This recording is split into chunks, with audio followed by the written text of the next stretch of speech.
2004ஆம் ஆண்டில் கடல் கோபத்துடன் எழுந்த சுனாமி தமிழ்நாட்டின் பல கடற்கரைகளை தாக்கியது. குறிப்பாக வேளாங்கண்ணி பகுதியில் பெரும் அழிவு ஏற்பட்டது.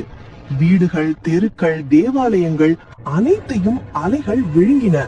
ஆனால் அதே சமயம் கடலுக்கு மிக அருகில் இருக்கும் திருச்செந்தூரில் ஆச்சரியமான அமைதி நிலவியது.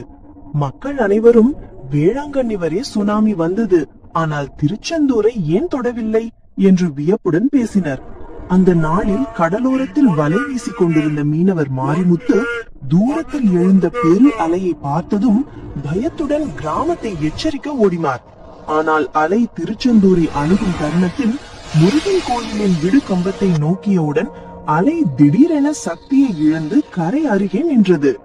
கோயிலில் இருந்த முருகர் சிலை புன்னகையுடன் மக்களை காப்பாற்றியதை போல பெரும்பாலோர் உணர்ந்தனர்.